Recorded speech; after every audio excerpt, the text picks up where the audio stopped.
It's a rubber I wanna stay for a while. I wanna move your way, no the roof might cave in. All of these snakes in the wild, I'm about to lose my brain. Tell me who gon' save. There's a game changer for Aston Martin that will totally change the ways as to why they had a bad Austria and Silverstone. And going on to the rest of the season, it will continue to be a lot better. I mean, there's a lot of things we need to talk about. Let's talk about why their performance was so bad in Austria and Silverstone. Did they fall off? Car bringing in actual updates for Hungary and what I think they will be, and what is this game changer that Alonso is talking about. So let's talk about Austria and Silverstone. The tracks that I knew coming into this would be their weakest tracks. Some people were claiming that we were going to see 33 at Silverstone. I knew this never to be true. Now, I think the first claim that a lot of people are going to make is, why is the car falling off in high speed when in the beginning of the year, medium and high speed was kind of a strong suit that Aston Martin had? Well, I'll tell you this. On a track like Austria and Silverstone, the biggest thing and some of the most important things on that track is making a compromise. And by this I mean you have to compromise the car if you want to go low downforce or go high downforce. Now there's obviously advantages and disadvantages to that. Now with higher downforce, for example, on Alonso's really Q3 lap as to why he felt a P9 and maybe could have taken Albon and Hamilton if he didn't fail that actual turn 7, let's say he had high downforce there. He would have been able to take that inside line that everybody else was taking, and that would have been quicker, and maybe he would have caught them, but he would have lost out on the straights, and that would have been a disadvantage, I guess, into the race for that team. It was lacking in different avenues. The setup that they went with wasn't really the most optimal setup. That setup was made definitely for a wet race. If the race ended up actually being wet in Silverstone, they would have been a very hard car to pass, and they would have been passing a lot of cars. With that compromise, they failed there. In Austria, that track was never really going to suit their car, and they actually outperformed the car, in my opinion, to what the actual pace of the car was.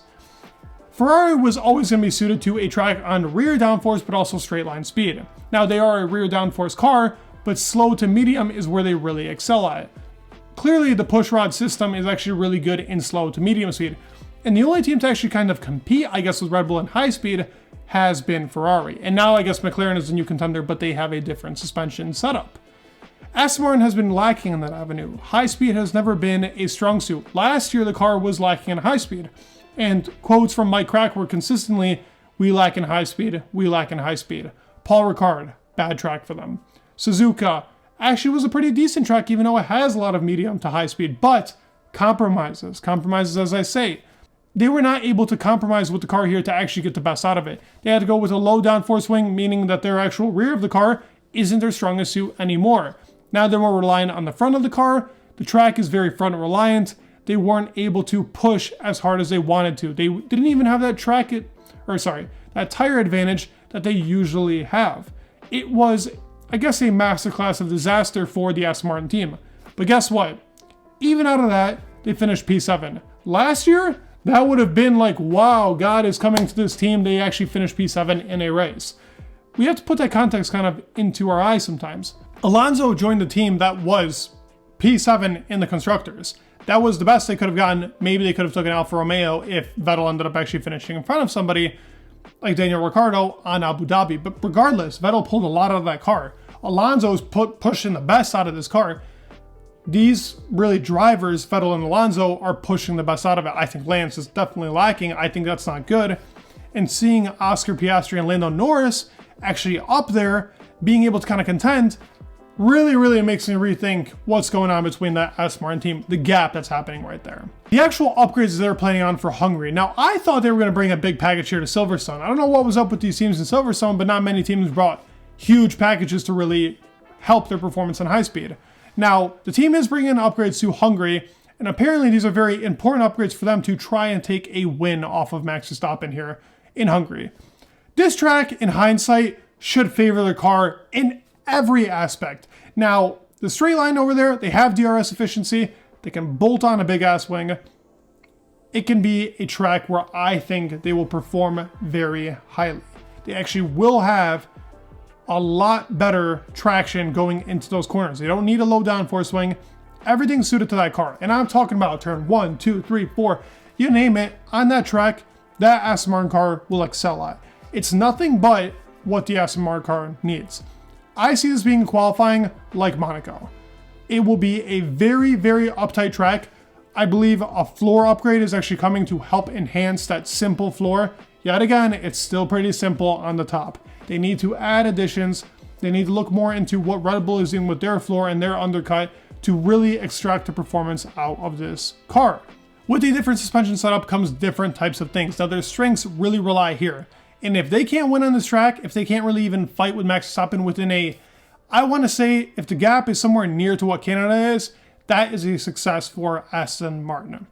They need to be working on their 2024 car, and in FP1 and FP2 in Silverstone, that was all they relied on. They're like, listen, this is for us to optimize for our 2024 car. Hence why the race just was not great.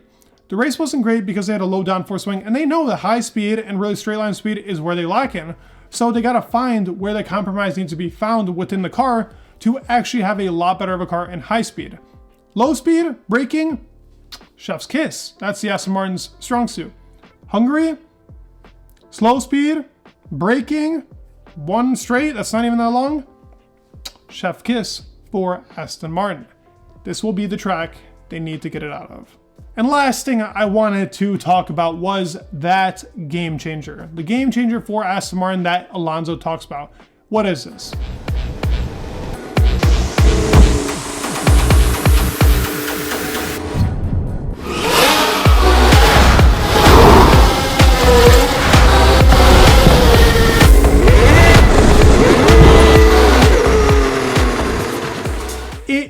The facility that they have. Their new facility right next to Silverstone that will help with just everything in general. A new wind tunnel.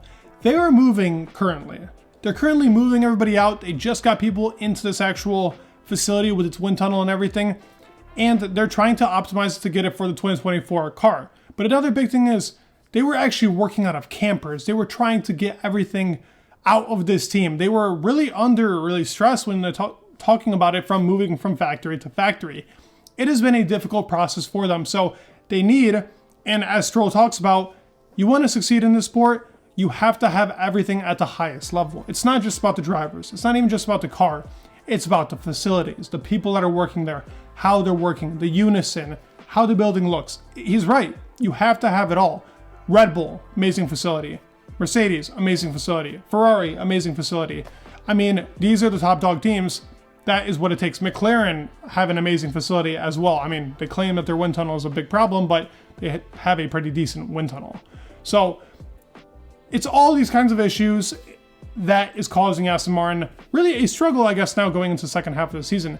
Will this trend continue? It will not. I genuinely believe the further we go on into more years into the Formula One sport, the better this Aston Martin team will become. Not even just that, though.